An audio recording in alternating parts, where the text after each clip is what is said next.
Knows Death, starring Nicole and Jemmy and Maria Q. Kane.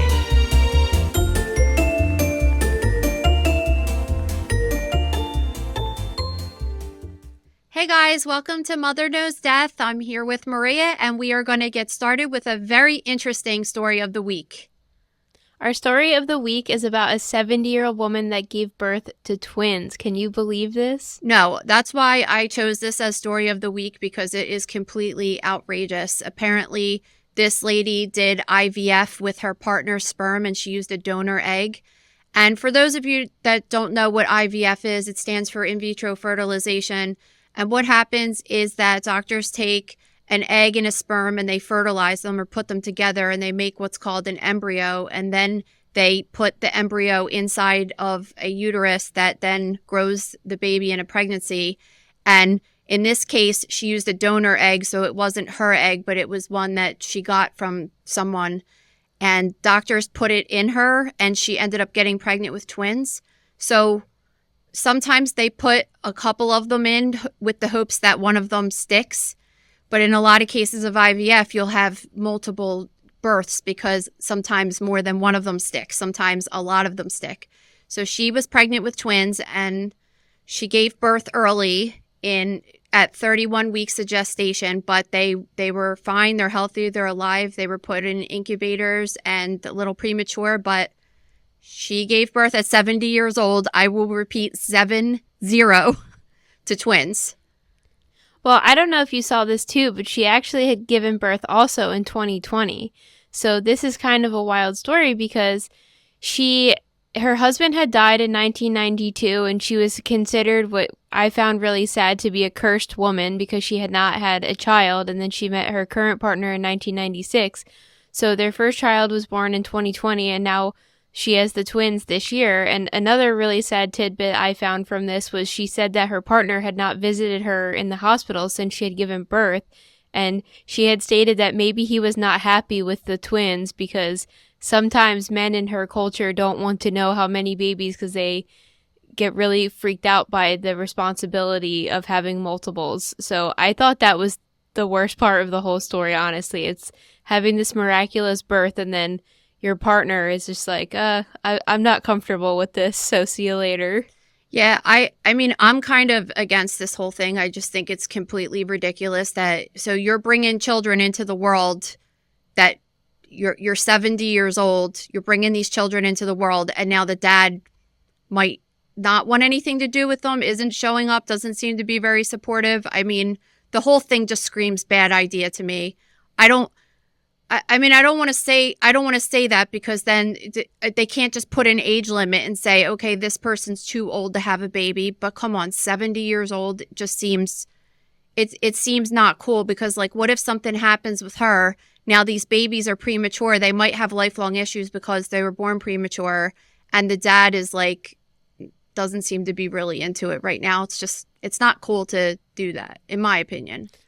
No, definitely. And I think there's some part of it where it's really cool scientifically that this happened, but it's one of those just because you can doesn't mean you should. I don't think it's necessarily really fair to the kids that unless they have a support system set up for if these people are elderly and get sick and need care themselves, I don't think it's fair to put children in a position like this where their caregivers are not going to be at 100% for them.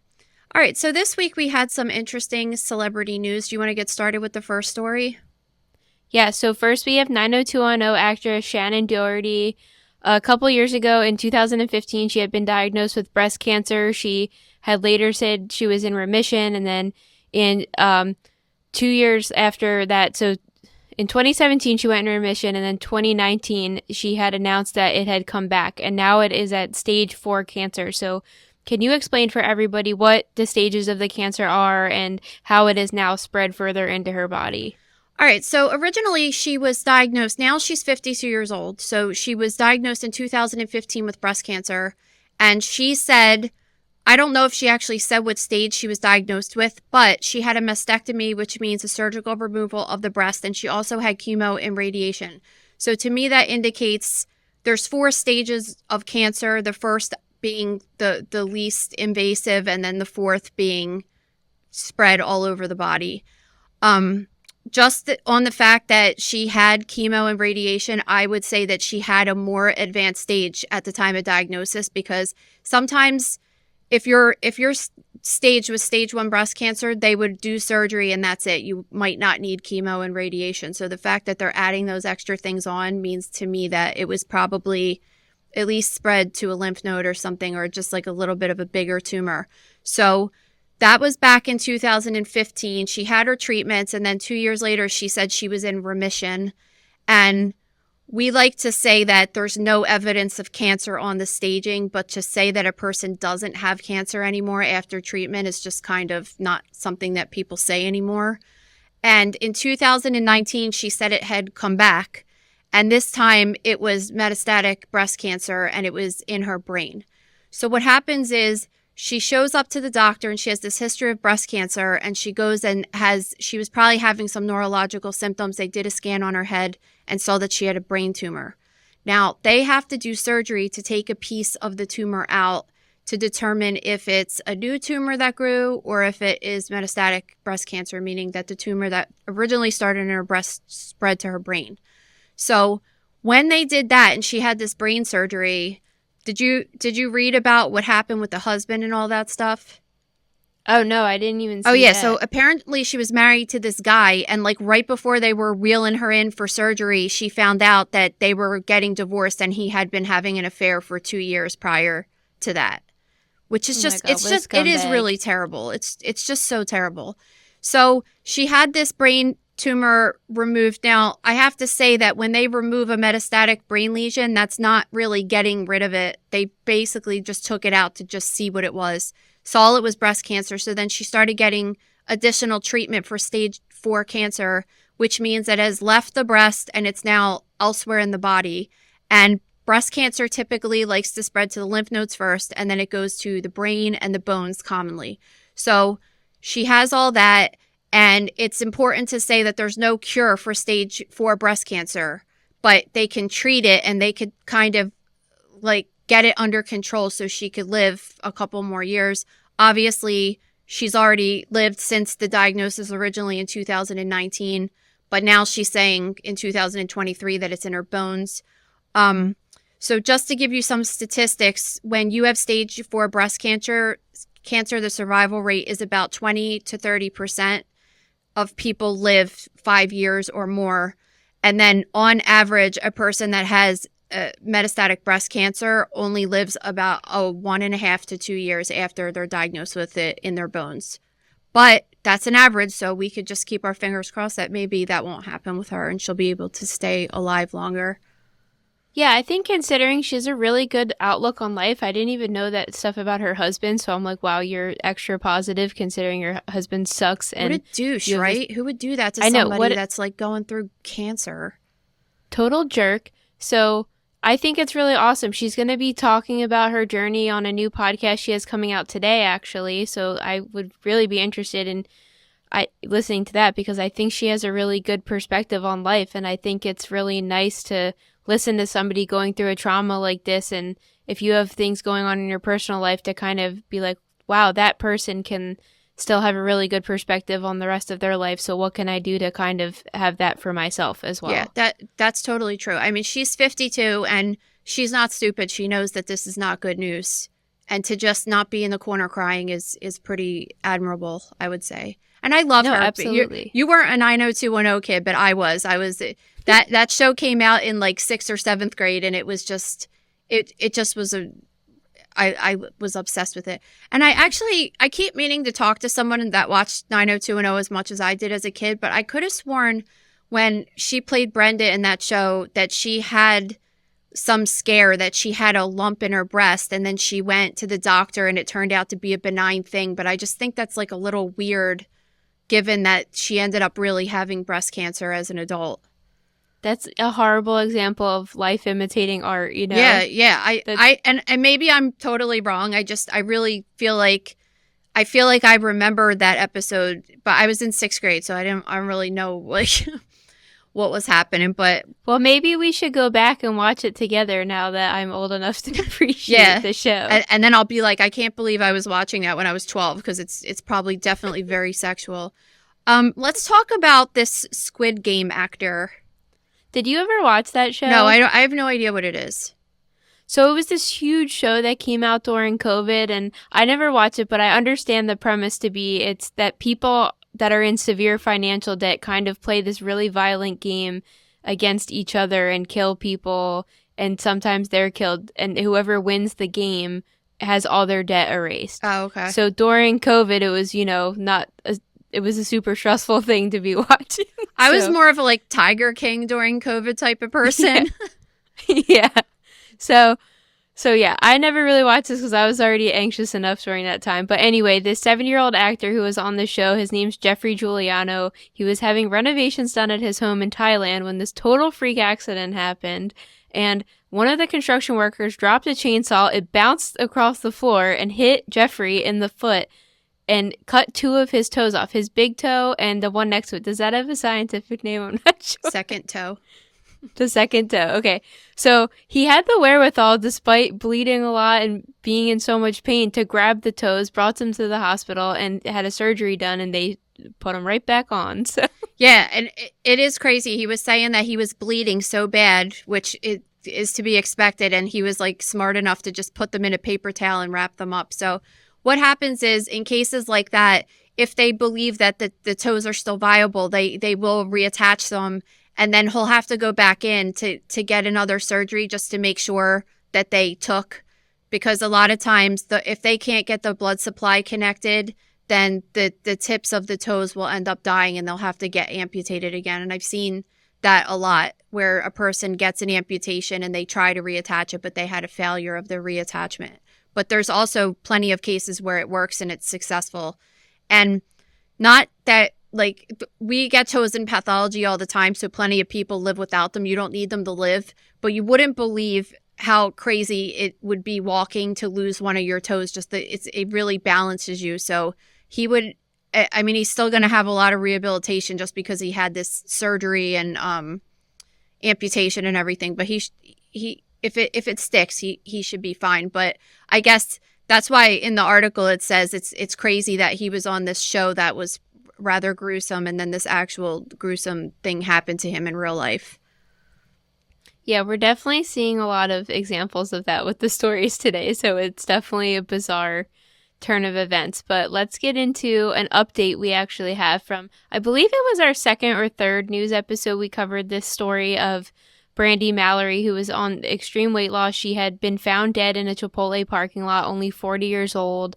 And now the cause of her death has been revealed. So do you want to get into that? Yeah, so the medical examiner, they did an autopsy on her because naturally if you find a person, especially a younger person that's just dead in their car, even if they had underlying health conditions, you still want to check out and see, did somebody try to kill this person? Did she choke on her food, maybe even accidentally died? So they did the autopsy and they said that she died from complications of obesity.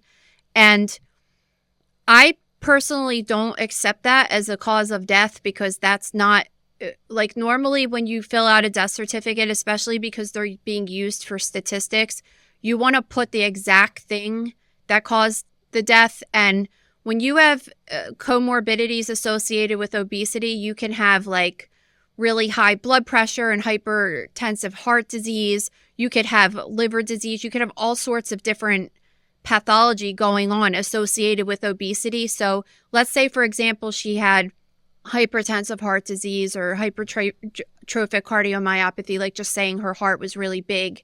That should be listed as the cause of death. And then secondary to that, it should say due to complications of obesity. Does that make sense, that there should be basically the first cause of death should be listed as what I call the smoking gun. What was the thing that caused this person to die? So saying complications of obesity could be a lot of different things, and maybe they're not giving out too many specifics because she's a higher profile person and everything. But I really wanted to revisit this case and talk about the whole thing that made me so angry. I don't know if it was a year or 2 ago, when it was this healthy at any size movement and the Cosmo cover with saying this is healthy with obesity and stuff. And I always am a person that just wants to say that it's not healthy. It's something that is commonly seen in autopsies, is that especially when younger people die, they tend to be overweight or obese. Yeah, and I think there's a big difference I think they were portraying it as healthy, and I think they were miswording it in a sense of they meant to be like it's healthy mentally to be confident in your body and however you want to feel, but not actually healthy. And I don't even know if I'm explaining that right, but I think their overall message was it's great to be confident no matter what you look like and not care what other people think, but they also shouldn't be giving the incorrect information about what is actually healthy versus not, especially on a fashion publication, which notoriously promotes very unhealthy lifestyles on both ends. To young women, more importantly. Yes. So I just think that whole, I feel like that whole thing's going away because like we've moved on to other things to be enraged about, but I just wanted to bring that up. All right, so there are a lot of freak accidents this week. Some of them are outrageous, but this first case I want to get into it's actually an older case. It's from April, but it came back up in the news again today. So, Rhea, you want to explain a little bit about this case we're talking about? Yeah, so in April, this couple named Eric Hutchinson and Samantha Miller were married, and as they were leaving the reception, they were on a golf cart when they were struck by a drunk driver. The bride died the night of her wedding, how absolutely horrific, and he sustained broken bones and a brain injury as part of it. So his aunt brought their marriage certificate and had it finalized after the accident happened. And then their wedding was April 28th. And then a couple days later, I believe May 1st, it was acknowledged by the court so that it was a legal marriage and it happened. So with that, he over time since April has assumed his now deceased wife's estate. And now the mother is suing him, saying he does not have a right to her inheritance and trying to get full rights of her daughter's estate back. So I think this is kind of a really complicated situation, and I don't know how you feel about it as a mother, and I'm curious for your take on it. Well, it actually really struck me because this happened in April, and this was about 8 months after you got married, right? So I just was recently like a mother of the bride, right? And just hearing about this case and this husband and wife on the back of a golf cart going to, have their honeymoon started and getting struck by and that's like a whole other situation. This 26-year-old woman who has a history of being drunk, driving at bars.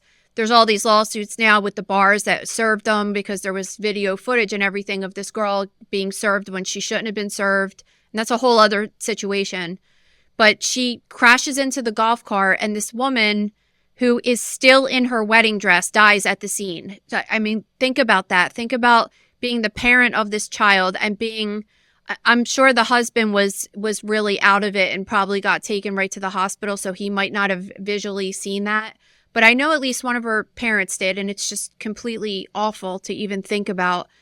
I did hear an interview with her mom, who obviously is completely distraught about it. And when I heard the interview a couple of months ago, she seemed to have had a good relationship with the husband, which I thought was good. I thought that would help with her healing because at least it's not you going through it alone. You have someone that loved her equally going through it as well.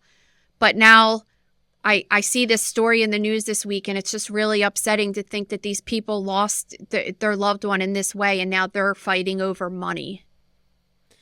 Yeah, and it is a really weird thing because I was thinking that, if, God forbid, I was in this same situation, I don't think you'd, completely F over Ricky like that. But it's this weird thing where, you shouldn't even be in talks about money, but I don't know what you do without formal paperwork. I'm assuming she didn't have a will, right? I don't right now, so this could be a situation, really. And I think the thing is that there's obviously going to be, wrongful death lawsuits. Actually, there's already been against these bars. Yeah, the groom is suing the bars for over-serving the driver, and they have settled, and he has this is where it's getting all conflicted, though, because they're saying that he has offered half of the funds to the mother, and then she's saying it's a money grab, and it's seeming fraudulent, and I'm thinking before the lawsuits, how was him inheriting his wife's estate a fraudulent thing? He didn't kill her himself. So I think this is just all over the place. Yeah, and if they were married for a year and this happened, like, let's say if they were on vacation, it wouldn't even be a question. I think that the mom is probably just, like, so completely just lost and doesn't want to accept it. I wouldn't want to accept it. You know, it's just the whole thing is, I mean, technically he probably doesn't owe the mom anything, to be honest. No, and I believe rightfully he should get the wife's estate, because even if they were only married for 3 hours, how long were they together? Yeah, I don't know if Ricky, they owned a house together. I don't know any of that, but Ricky and I own a home. We have cars. We've built a life together for 5 years before we were married. Yeah. I don't know. You know, so it's just it's so upsetting thing. to hear that, you know. Okay, tell them about the next story. So this is when shit starts getting a little weird around here. A 21-year-old female in Spain was eating some turkey and she started choking. And then in total panic, she grabbed a toothbrush to try to dislodge the food and stuck it so far down that it ended up sucking in totally and swallowed the toothbrush whole. So let me cut you off. As a regular person that doesn't know medicine, what do you think about this? Is this probable? Is this something... I don't think it's probable, especially when I read the toothbrush was 8 inches long. So what do you think happened? I can't even fathom. She certainly did not fall. All right, so on it, let me tell you from my experience working in pathology what the first thing I thought was.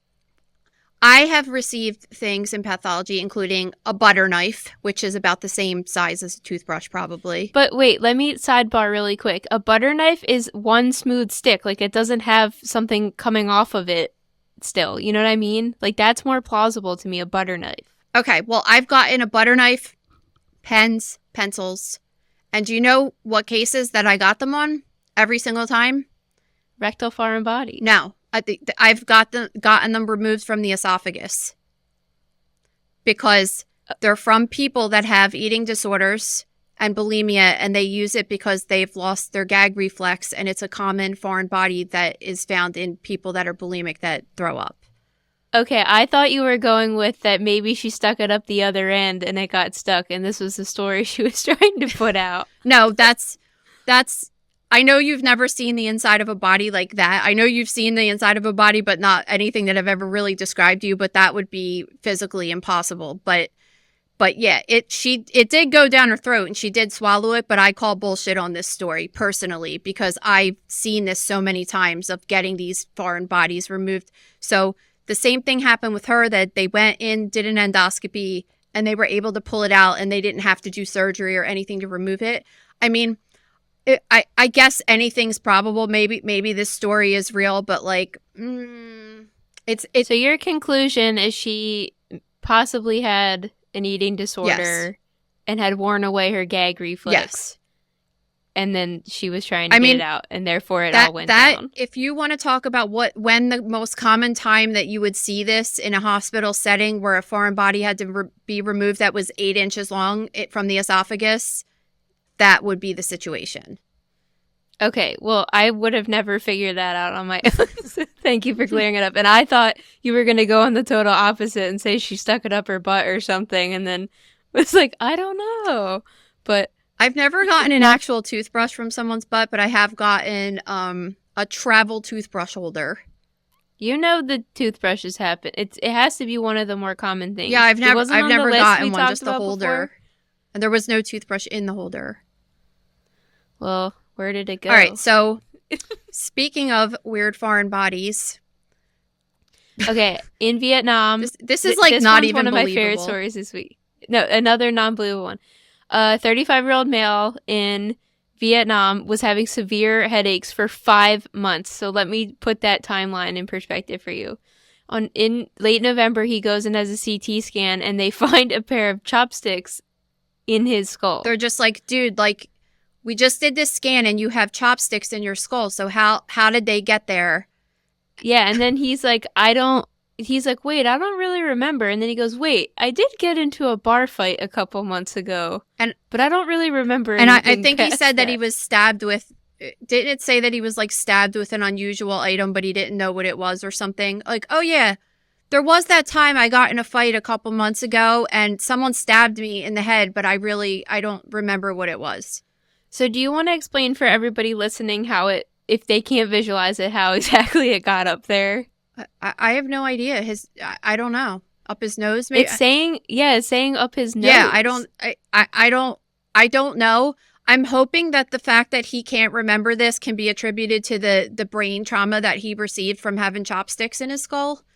I just, because even if someone like, let's just pretend you're trying to stab someone with chopsticks, right? Like, even if you did it once, they're long, right? It's just, I feel like you'd really have to force it, and you'd have to sit there with like with like a hammer and hammer them in or something to the point where you wouldn't see them hanging out of your nostril. Also, you're getting severe migraines for 5 whole months before you get it checked out. This is the thing with these news stories. I think that, like with the one with the toothbrush and now this one, there's a lot more to the story that they're not talking about, because some of this stuff just doesn't even make any sense for anybody that's ever worked in a hospital. Well, I was going to ask you that. I meant to ask you this during the Brandy Mallerie story as well. Do you think it's an issue with the press not understanding how to read death certificates and false reporting, or do you think it's a lazy coroner? No. I don't. Well, in these two cases, they're both surgical cases. The toothbrush was an endoscopy, and this one is probably some kind of similar procedure up inside the nose if they were able to remove them that way. So the people didn't die. It's not sloppy coroner. It's just because the people that are writing the stories don't understand how that is just unlikely or not possible. And that's why I love this show, and it's so great, because when I read this story about the toothbrush, like I'm like, what the hell? Nobody's calling this shit out, and I'm glad at least I could talk it out with all of you. Absolutely. So let's get into our last freak accident, which this is another one where you read the headline and you're like, what the heck? So a 3-month-old, not a 3-year-old, was killed by a family's pet wolf in Alabama. Yeah. Like, so apparently Alabama doesn't have rules as far as having exotic pets. But well, let me tell you. So I did a little extra research on this because I was like, something can't be right. This was a pet or a wolf hybrid. So it was part dog and part wolf, which was considered a domestic animal, not an exotic animal, which is why they were legally allowed to own it. And there's apparently various different types of wolf and dog hybrids, but this one is considered domestic. So that's why they were able to have it. But the family was still not following the special rules there were for this exact breed of wolf/dog. Which is what? I mean, I'm not a dog person, so I don't know what the difference between a regular dog versus a wolf dog. Well, it was supposed to be held proper, like in a cage or something, like not unsupervised around people. So what, like, it's essentially like having a tiger at your house. So, but then, like, can I ask the question, what the fuck is the point of having this animal live in your house when you have a baby if it's supposed to not be around? Like, I understand why people want to have dogs. They want a pet, they want a companion, like, it's part of the family. What about the wolf? Like, what is it about this that is attractive to people? They were saying they had other children present as well. So maybe in their weird minds, they were like, well, we never had a problem with any of the other kids, so maybe we won't have a problem with the baby. And now a child's life has ended because some people just have to have weird pets. It just doesn't even make sense. Another thing is that I read from some like wolf association that typically, like, people commonly get, when they get these types of pets, they don't do what they're supposed to do with them, and they often like abandon them or bring them to shelters because they're like kind of surprised by their aggressive nature, and they don't want them in their house. Aggressive. It's ridiculous. Today's sponsor is Stink Bomb. We have a story coming up in the news today, so stay tuned for this, but it has to do with a very common thing that nurses and medical professionals deal with in the hospital, which is gangrene. Or just like a rotting flesh smell. It's really disturbing, and it's very unique and different than anything else that most people have ever smelled. And Especially being a nurse working in the hospital, when you have a person come into the emergency room and they have a wound that is filled with pus and infection and it's partially dead and it just smells so horrible when they usually take off their sock and show it to you, you can't throw up in their face. It's just not acceptable to do something like that. You can't even make a face that you're bothered by this horrible smell that is happening in front of you right now. So Stink Bomb is a product that you put right underneath of your nose, and it helps you smell whatever flavor that the Stink Bomb is instead of smelling the flavor of gangrene. Yeah, so you can use code MKD15 for 15% all products at stinkbombodorblocker.com. So this holiday season, instead of smelling gangrene, smell evergreen with Stink Bomb. Okay, let's get on the violent crime. Okay, so this story is pretty insane coming out of Queens. So 911 receives a call and somebody says that their cousin is killing their family members. So they rush over to the house. When they get to the house, they see a male walking down the driveway with luggage and try to get some sense of what's going on. And within 10 seconds, the guy whips out a knife, stabs one of the police officers in the neck, stabs another one in the head, and then a third officer shoots the guy and kills him on the scene. So that sounds crazy in itself, right? It only gets worse. As they get into the house, there's an 11-year-old girl dead in the front of the house, and they can't get into the rest of the house because it is on fire. So there's more. This is what's so crazy about this story this week, because obviously, like, every single week there's mass shootings all the time, and you hear 4 people dead, 6 people dead, 10 people dead. And there was even one late last night at UNLV, right?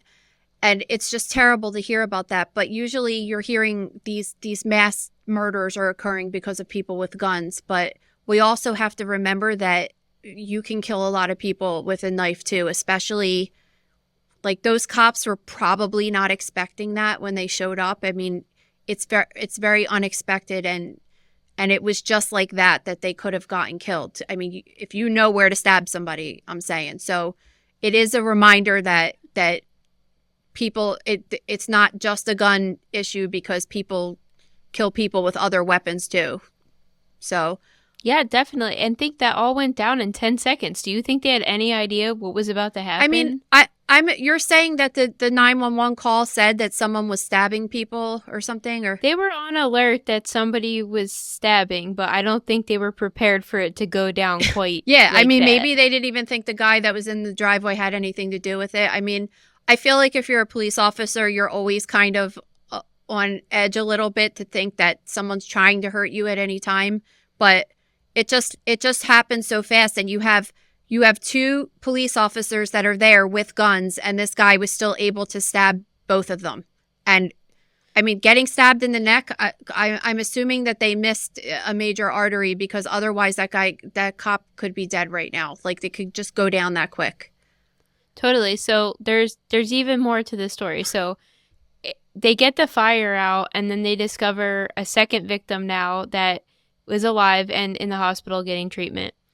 And then as they start going through the house, they find 3 additional victims that are dead. A 12-year-old boy, a 40-year-old woman, and a 30-year-old male. So all in all, between the assailant and the victims, 5 people are dead. The officers are okay somehow. I don't even know how they're recovering right now. But the only thing is that this guy, the assailant, was visiting his family. He had one domestic abuse charge in the past, and they have really no idea what his motive is, and they're hoping that the surviving victim can explain exactly what happened and they could try to sort this out. But how horrible that this all happened to one family. Yeah, and it's horrible for the police and the first responders that had to go to the fire too, that to have to witness something like this, you know. It's just terrible, or actually go through it and get injured as well. I don't really know what would cause anybody to do that. I don't know what kind of knife. I mean, did the guy just grab a kitchen knife? Did he have a larger knife? Who knows? But it's scary. No, it really is scary. But I will say one of the positive things about this week is our violent crime section was much shorter than normal. So maybe there's hope for the world.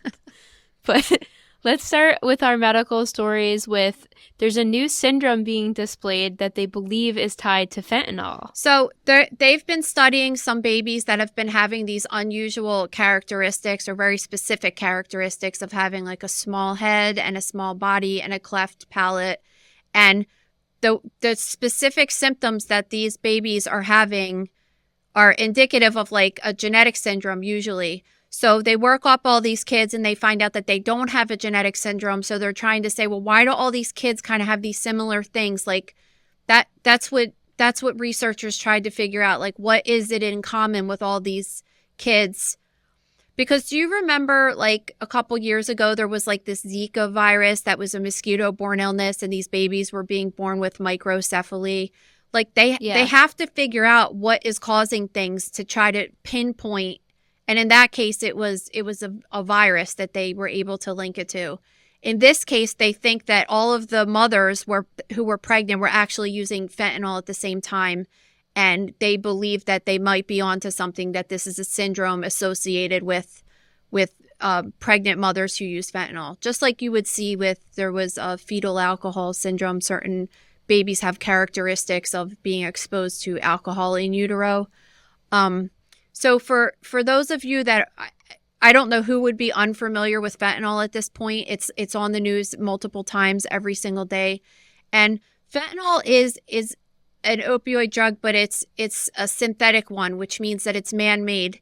And it's stronger than heroin. It's stronger than morphine, like 100 times stronger. It's just a really, really powerful drug.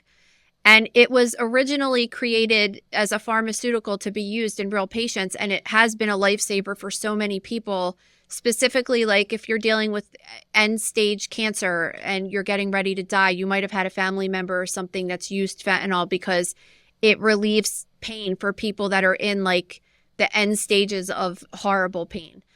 But of course, with that being said, there's this huge market for it being made illegally and in counterfeit drugs. So you have this situation where you have people that are addicted to pain pills, and that's all the pharmaceutical industry's fault, pretty much, that even started.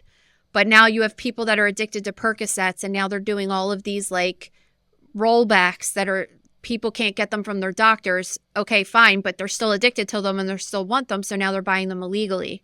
So these drugs are made and they're counterfeit drugs. And instead of it, like it looks like a Percocet when you buy it, but really it's made up of whatever chemical these people made it with. And it has fentanyl in it to give you like a little bit of that feeling that you have taken a Percocet. The only problem is that these drugs are made in people's houses. They're not regulated by the FDA. And oftentimes a kid will just take a pill at a party thinking that they're taking a Percocet, and all of a sudden they overdose on fentanyl because you just need such a small amount to even overdose on. So fentanyl is a huge problem, whether it's illegally, and usually people that are taking fentanyl that are taking it for a prescription aren't in a situation where they're getting pregnant and having babies, hopefully. So this is probably more likely like illegal counterfeit fentanyl, mothers addicted to it or mothers on these pills. And these babies are coming out with these syndromes or like a look of a syndrome anyway. Another thing to consider is that not only is it the fentanyl, but also it could be like whatever these illegal drug manufacturers are cutting in the pills to make the pills themselves. It's crazy. If you guys get a chance, you should actually Google what a counterfeit Percocet looks like in comparison to a prescription one, because they look exactly the same. It's so scary. It's like seriously a problem in our country right now. But yeah, that's what's happening right now. So we're just going to keep an eye on that and see how that goes down. But it's cool that they're doing research and they're able to connect these things together. Yeah, just seeing the photos of the babies and the common symptoms or the physical things they're presenting with was really heartbreaking for me. I think it's really sad that people are procreating and not taking their bodies seriously during this time. And then it's not only affecting your life, it's affecting a new life, and you're kind of setting your kids up for failure. And it's just, when you see the pictures of these kids, it's really tugs at your heartstrings because you're just like, why is this fair to them? Yeah, and hopefully it's not any neurological problems, but more just like things that could be repaired. Obviously, if the head is smaller, that's a problem because that typically means that the brain is smaller, and that comes with problems, right?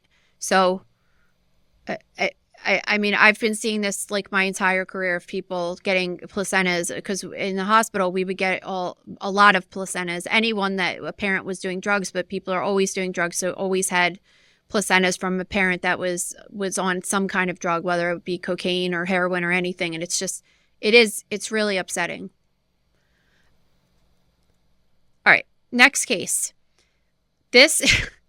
This said that a man was diagnosed with having spider eggs in his toe. Okay, so a man and his wife were celebrating their 35th wedding anniversary on a cruise.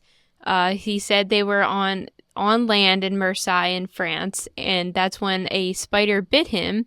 So then he goes back on the cruise ship, and a doctor diagnosed him with Peruvian wolf spider bite. And then they said when they cut it open, there was eggs inside of the wound. Yeah, so apparently when they had it checked out on this vacation, they cut it open and they were saying that there were eggs inside and pus when they opened it up, and they were black, they said. And he said, but don't worry, I got it all out. I'm almost wondering if like they were joking with him for real. Yeah, because so this sounds really far-fetched to begin with, and then a lot of experts are saying that that's not even possible. One person said no spider on this earth can lay eggs in a person's toe. Well, yeah, and other experts have said that there's no spider in France that could do this kind of damage to a person's toe. And on top of that, because so what happened was he ended up having like a very specific reaction to it. He got like, I was talking about this earlier with stink bomb. He got this like necrotic appearing toe that was filled with pus, and it probably smelled really horrible.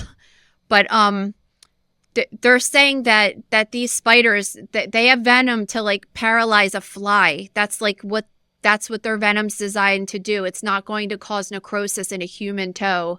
And on top of that, it seems like these spider eggs should be white, and they come out in some kind of a cocoon almost that looks like a cotton ball.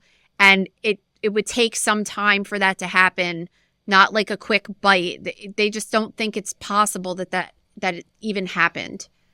Yeah, most experts just think it was a wild bacteria infection. It cannot possibly be from a spider. Do you think it's possible that he went to some hospital in France, let's say, and the doctor, you ever have a doctor that just kind of is like messing with you? They joke. Do you think he was like, oh, look at all it's a lot of spider eggs, but I got it out. Don't worry. Like, do you think it could have been some, like when we tell Lillian jokes, she never gets the joke. She like stares at you like she would 100% be like, wait a second, I have spider eggs in my wound. Well, I love that the hospital is calling him Spider-Man. Yeah, I mean, that is. But I also I'm getting in a new internet hole of what's it like to be a cruise ship doctor? And what do you see? Oh, God, yeah. I would be actually interested in that too. Maybe we can write a high profile dissection about that, because people die on cruise ships.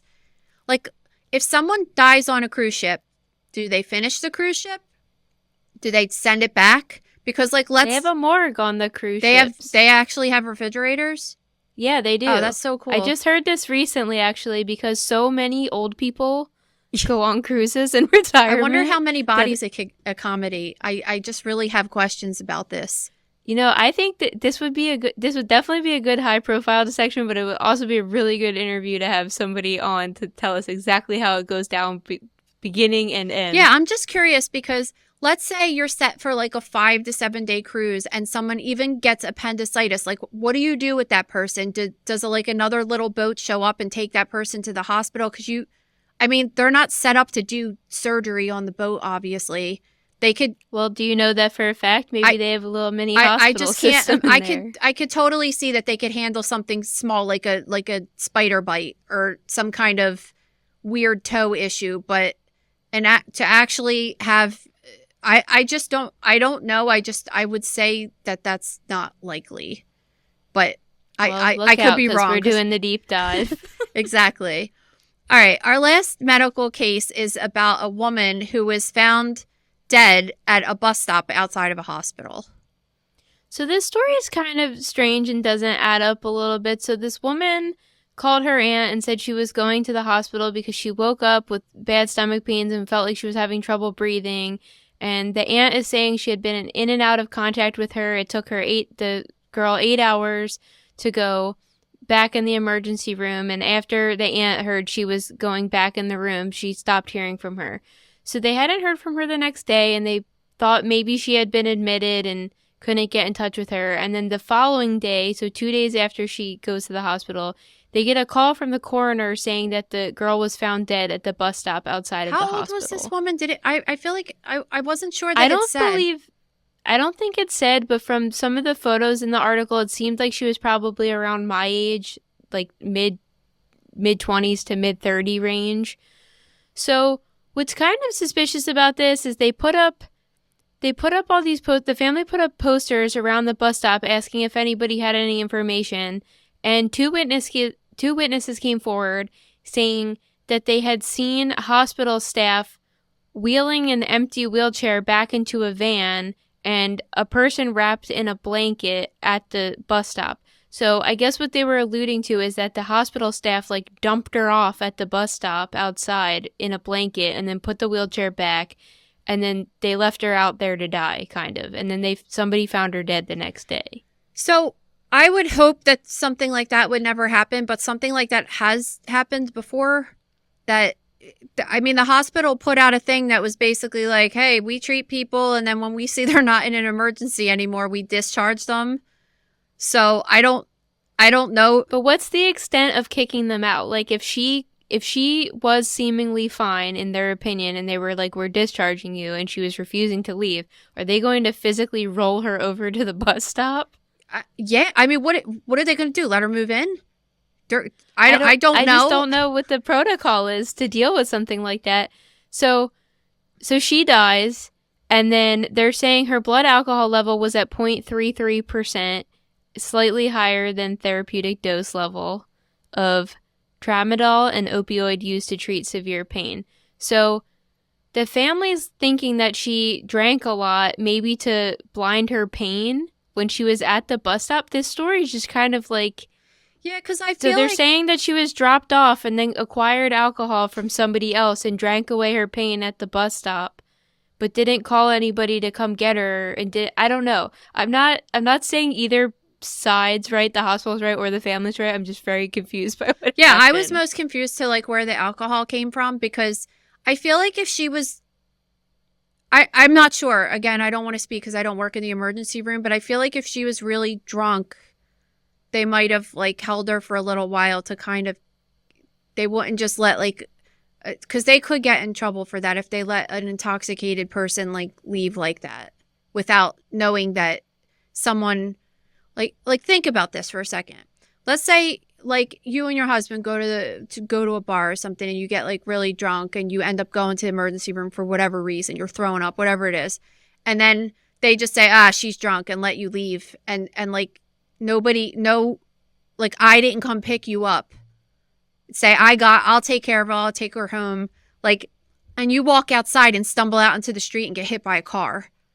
Like they can get in trouble for that, for releasing. Well, that's what I'm saying. They like are physically taking her body and putting it on the bus stop instead of trying to get in contact with somebody. So if her blood alcohol level was crazy high, or what was it? 0.33. All right. So if it was that high in the hospital hours prior, she was wasted, right? Well, I think that was at autopsy. That's what I'm saying. So if it would have been way higher when she was alive, right? So she was either wasted when she went to the hospital, or she somehow got out of the hospital and drank. Well, that's what the family is saying, that she drank to ease the pain, seemingly at the bus stop. But how is except like maybe her boyfriend picked her up or something. You don't know.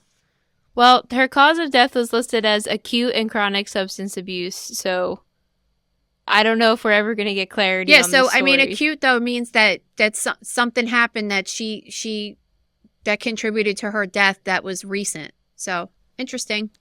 So if any hospital personnel wants to weigh in and let us know what the procedure is when somebody's refusing We to need leave. like a whole behind the scenes tour of different things, like the emergency room and cruise ships. Just very curious.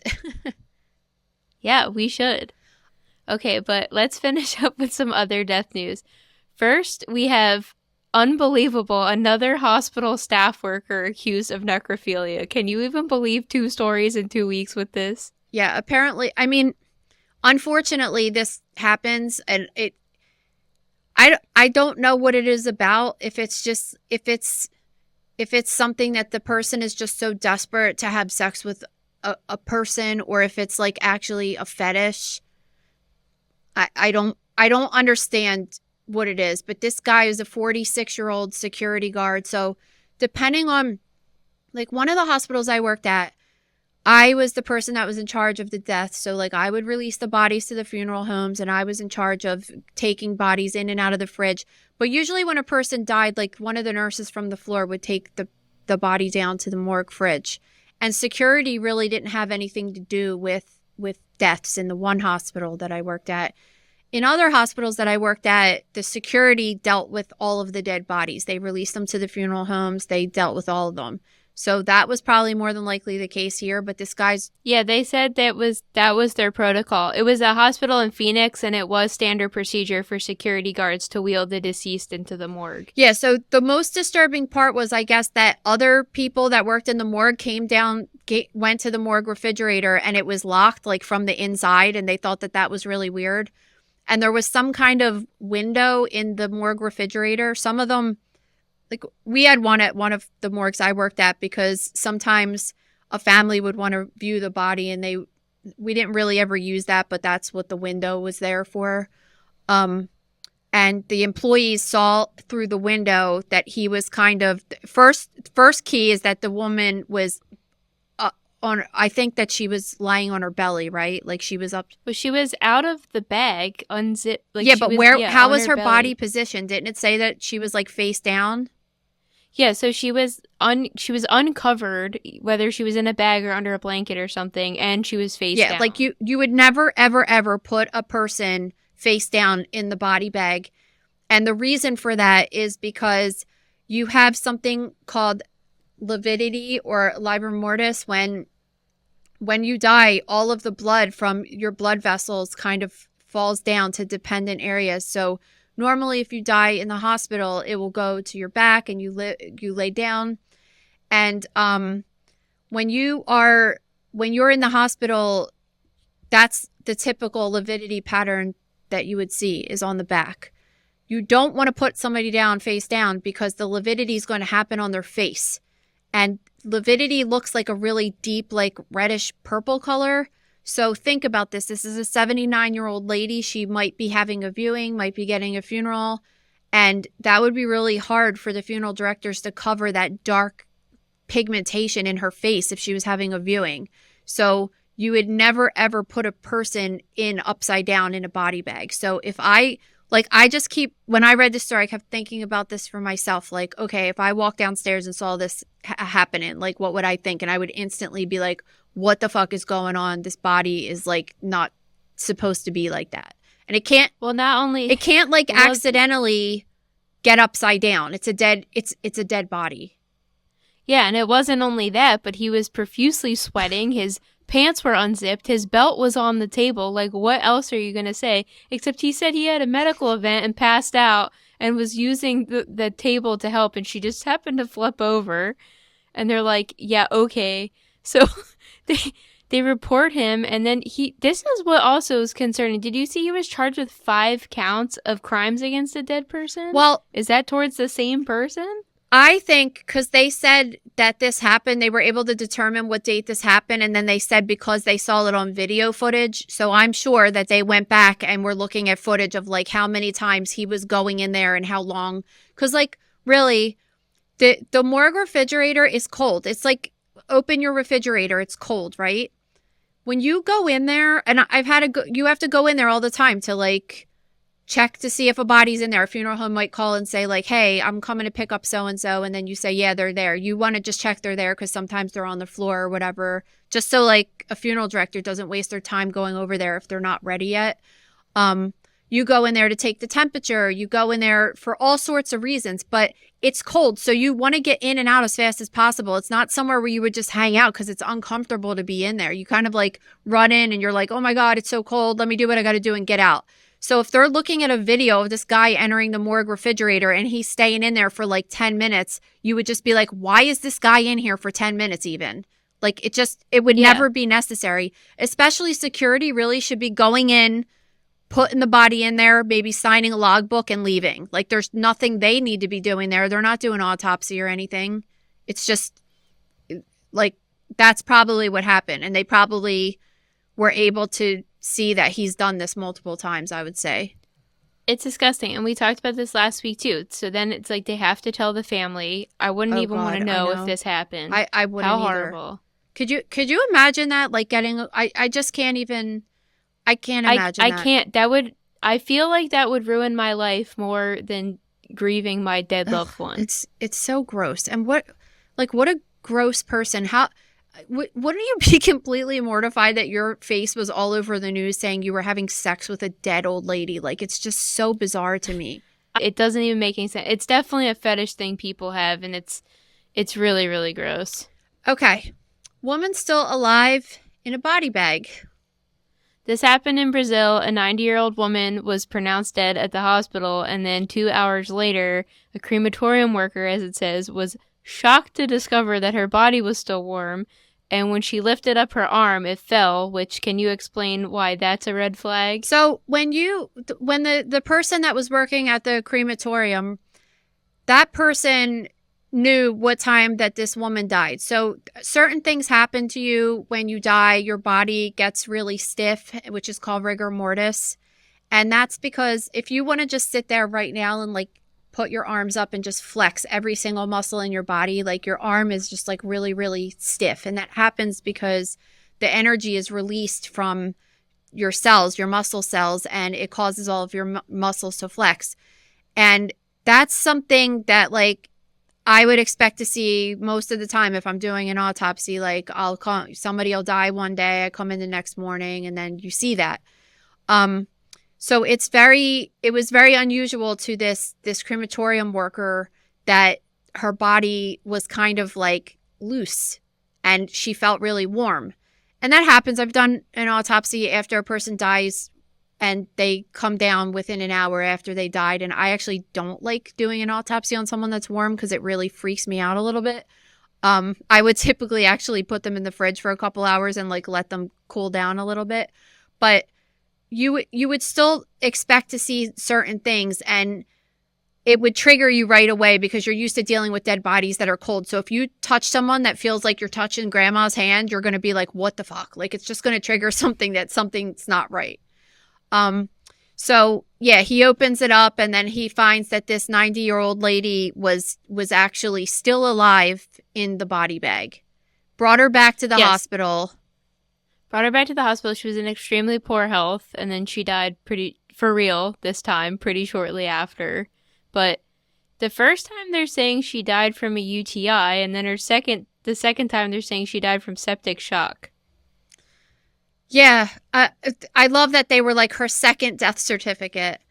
I know. So, I mean, typically if you did have a UTI and died as a result of it, it would be because like a UTI is just a bacteria in your urinary tract, but that doesn't cause you to die. What would cause you to die is if it got into your blood and then it got into your organs and caused you to have sepsis. So, I mean, really that should have been her cause of death the first time, is that what's happened. But if she had a urinary tract infection for, let's say, 2 days while she was alive in a body bag or whatever. I don't know how long of the time period it was. It wasn't that long. That she was in there. 2 hours it was. Yeah, 2 hours. But then she ended up living at the hospital for a couple days before she finally did die. I'm not sure what intervention they did or anything, but even if she had a regular UTI, it could have became septic over a course of a couple days. It's just sad to me because even, I mean, at 90 years old, you could still be really with it and really awake and alert and completely aware of what's happening. It didn't say that she was in a coma or anything. So not sure about that, but imagine that being the end of your life. No, horrible. Her family's definitely planning on suing. There's a lot of weirdness going on in this story, but... All right, let's get into this last story. This story is out of Florida. So this woman was pregnant halfway through her pregnancy when is that considered a miscarriage? Or anything I'm after not really like, sure usually they'll say like after like 19 or 20 weeks is considered stillborn. I think it depends state by state what terminology they would use. So she between 19 and 21 weeks, so within that time frame, she gave birth and it was a stillborn baby, to which she confessed to storing the baby for a few weeks, and then she attempted to cremate the baby herself in a barbecue grill. Couple things about this case that are a little interesting to me. So if I mean, she should, if this story is true, what they're saying, she should have went to the hospital, but like legally, do you have to? I don't know. I don't know if there's like a cutoff because women have miscarriages all the time when they're 5 weeks, 6 weeks, 8 weeks and don't go to the hospital. Like it happens at home. They lose it at home. It's in the toilet. I personally think that everybody should go to the hospital just to make sure that everything's okay and it all came out and everything. But I didn't know that you had to. And I mean, I guess this is a concern because then what do you do? Like when you have a fetus that's 19 or 20 weeks, you can't flush it down the toilet. It's too big. Whereas like if you're 8 weeks, you could. So I don't know what the rules are, but I don't think regular people know what the rules are, right? Like, are you not allowed? Do you have to go to the hospital? What do you do with it? Because they're saying that they can press charges. Well, they're saying they're testing the ashes from the grill to confirm their human remains. And then if they do come up positive, the potential charges, which will be either a misdemeanor or felony charges, would be mutilation of human remains or disposal of human remains improperly. So I don't know if I agree with that. Like you said, this is a gray area. I just don't know if I agree with that because I don't know what the rules are because at that point you're 19 weeks pregnant, you're 20 weeks pregnant, the baby's not viable. It won't, even if you go to the hospital, they can't do anything. Like it's not happening, right? So is there like if you have a miscarriage before this time, do you have to alert somebody? I really don't know. I mean, I would assume most people are going to alert their doctor about it, correct? But it probably differs from state to state, and this happened in Florida, and I don't know what their rules are, but like, let's say, for example, in Pennsylvania, I think it was like anything after 16 weeks would be considered a life, and then we would consider that would get like a death certificate, whereas that probably is what happens. So that would get a death certificate, whereas like if someone was 15 weeks pregnant and had a miscarriage, that was just like a surgical pathology case. That wasn't considered like an actual baby that had to go to the morgue or a fetus that had to go to the morgue. So that is probably the cutoff, which I understand. But as a regular person, because if you're 16 weeks pregnant and you have a miscarriage and you don't want to go to the hospital, then that's probably okay. But then if you're a couple weeks more, it's not okay. Like when is... Because I would think that when, I don't know what age they consider to be viable, 22 weeks maybe, that some babies have lived, but like it's really not even common. If there's like a cutoff that regular people should know, like, hey, you have to go to the hospital when this happens, because if we don't do everything we can do to try to keep this fetus alive, then you can get in trouble for that, right?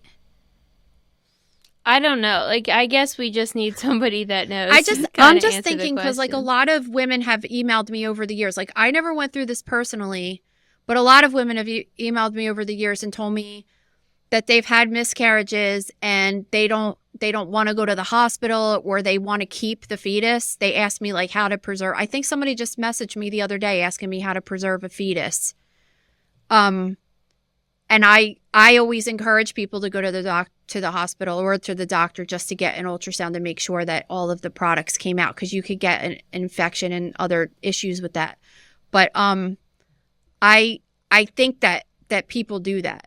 I think it's a very traumatic experience, and to go to the hospital might just make it worse. And if you know what it is, you knew you were pregnant, you knew you had a miscarriage, you saw it. Like, I mean, what's the cutoff? It has to be the death certificate thing, and that varies. I feel like New Jersey was like way further along than Pennsylvania. Pennsylvania was like death certificate at 16 weeks, and New Jersey was like 20 weeks or 22 weeks or something.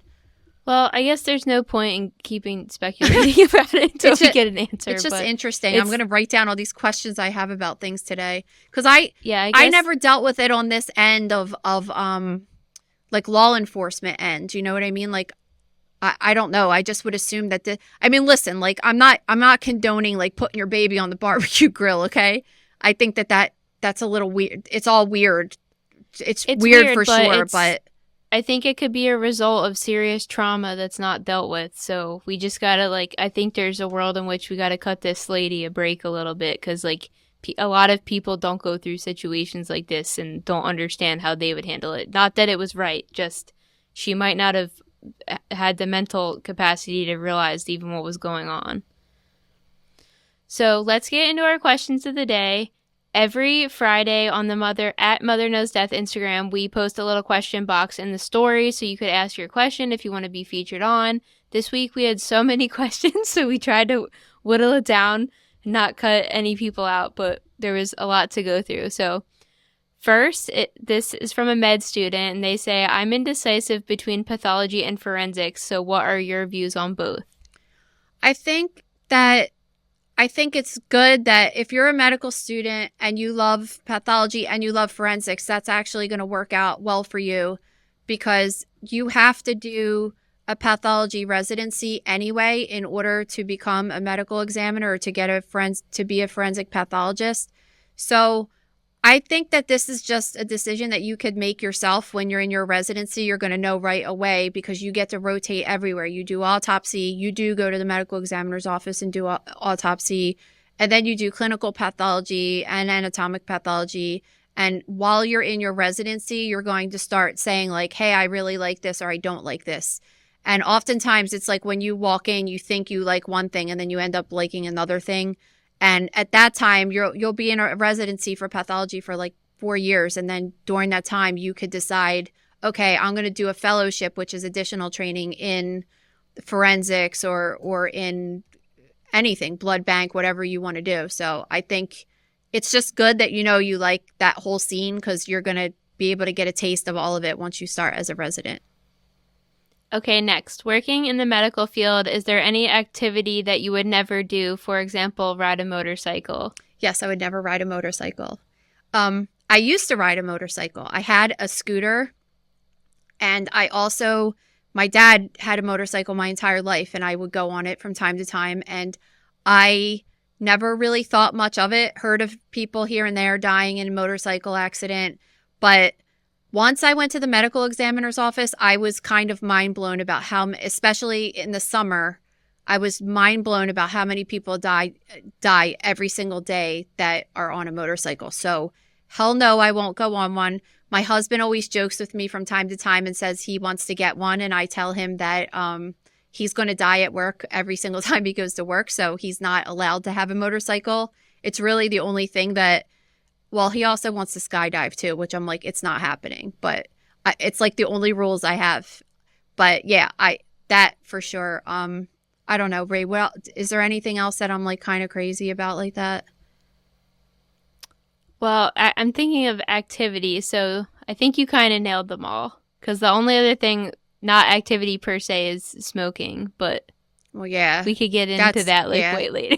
Yeah, so I would say, I mean, there's other stuff, obviously, like getting in the car. There's also car accidents every day that kill people too, right? But like the motorcycle accidents were more than the car accidents that I saw, honestly. And it just seems like stupid, because unless you live in an area where you have to have a motorcycle as like a form of transportation to get to work, I think like recreationally, it's just dumb to me. Okay, next is for me. How did you explain what your mom did for work when you were a kid? So the good thing about being a little kid is nobody really cares what everybody else's parents are doing. So I feel like I didn't really have to explain it that much until when I was in 9th grade in my biology class. I feel like I had a lot of good information thanks to you. So I had told my teacher that what you did, and he thought that was really cool. So I think all my science teachers always thought it was really cool what you did. And then, again, you're still in that weird kid phase where nobody cares. And then I guess I really didn't have to until the Instagram came out, which was my senior year of high school, freshman year of college, when you started really like blowing up. And then they're just like, your mom's the autopsy lady.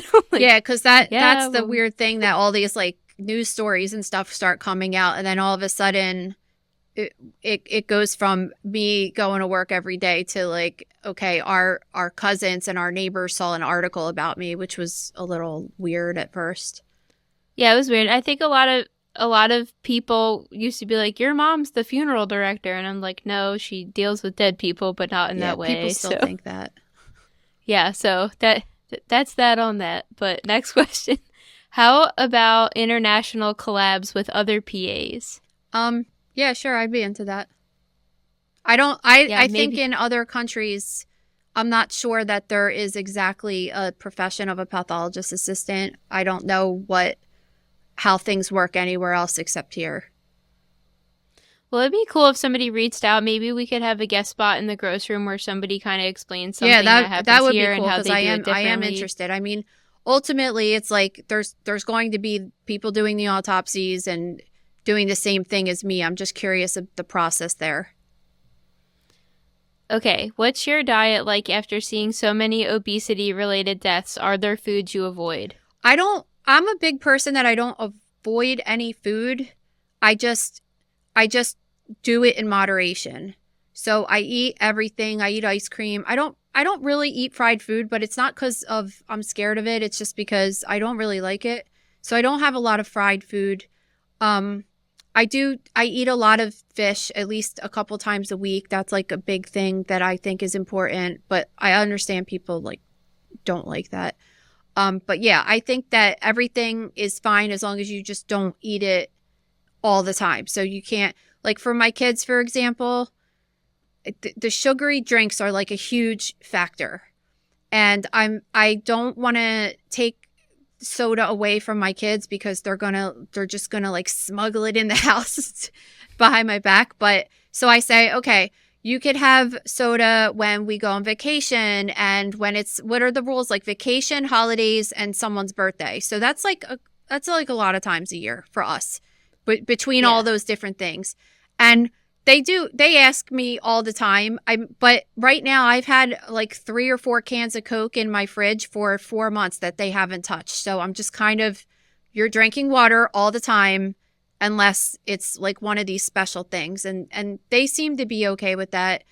And I've cut down on that too, because I used to be like a huge Coke, not the cocaine, but the Coca-Cola person, which now I've 100% transferred to like fizzy kind of water, because I feel like that's always what I enjoyed, was like that burning crisp sensation when you're drinking it. I actually can't even drink Coke anymore, to be honest with you. I have a hard time. Yeah, like I love Coca-Cola, but actually I've been falling off of it recently, and the only times I want it is I'll get one from McDonald's like once or twice a month, and it is the best treat ever. But sometimes even when I get them at restaurants, it's like either cola or the worst of all time, Pepsi's. The worst thing happened to me like last week, because I was getting McDonald's for the kids. Again, I get my kids McDonald's once in a while. It's just like they don't eat it every day because kids are kids and they want to eat that stuff. So I was getting it for them, and I don't really eat anything there because they don't have much gluten-free there besides like salad, and who wants salad from McDonald's? So I'm like, oh, I'm going to get a Coke. I was so excited. So I get this like little small Coke, and I take a sip of it, and it was freaking diet. And I was like, ugh. It is. It's really like the worst thing ever.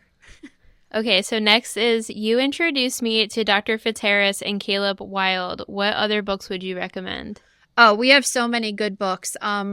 One of my favorites was Dr. Das. What his book's called In Two Minds, right? Yeah. Oh, I love him. I love him, and I love the book. It was, it's on audiobook, and I had it on when I was like cooking dinner, and I was painting my house, and it's just a great book. If you love, he's a forensic psychiatrist, and he talks about just his personal cases of working with people that have done some really, really crazy things, and people that have serious mental health conditions, and then people that are just evil, and just really interesting perspective. And I really loved his book. Lisa Perrin, we just covered her book with the League of Lady Poisoners. That was excellent. Loved that.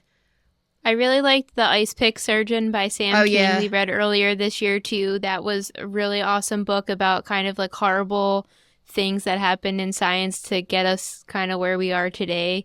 So and of course, that was my really friend Paul, my boy Paul, love him. And Paul Kudnaris, Dr. Paul Kudnaris, he has some amazing books too that are not only really educational and interesting if you're into this field, but they're also just really beautiful books too. Who else did we do? Oh, and Mary Roach, of course. Mary Roach, we love Mary Roach. Gulp. Oh yeah, but she did a book called Stiff, which is a huge one if you're into dead people. And we read The Radium Girls by Kate Moore, I too. love The Radium Girls, too. Really freaked me out. That's such a good book. I love that book. I actually just gave that book to my my neighbor that lives across the street because I was just like, yeah, I tell everyone, I'm like, you got to read this book. It's really interesting. It was such an excellent book. It scared me in all the best ways. As somebody that does embroidery, I would often like lick the thread to put it through the needle, and now I'm like, I should not do that because I read the book. Everybody should definitely read it. Okay, on to the next one. As a PA, when you're making your cuts, are you mindful of certain arteries embalmers use? Yes, actually. I feel I've gotten compliments from many funeral directors that tell me that they appreciate that I do that because what happens is the carotid arteries, which go on either side of the neck here, if you cut them too short up here, they kind of retract up into the head, and then it's harder for the embalmers to go up there and find the vessels in the neck. So my mentor, Joey, who I love, he taught me a certain method to do it. So I cut them really low, like right, really, really low down, and they're very visible. And I get, I've gotten a lot of compliments, I must say. But also, like Frank, for example, he didn't learn that way that I did, but he used to put string and tie it on there so they were able to find them easier. It's just kind of like this respect thing that like you're not the last person that's dealing with this, so like be respectful to the next person that's coming in. Yeah, that's a cool perspective. Yeah. Okay, last question. I work cleaning houses, but I can't work with gloves. So what are my chances of catching an illness? I think the chances of you, like, let's say, cleaning a toilet, if you're using a paper towel or something, are probably minimal, especially on your hands if you don't have any cuts.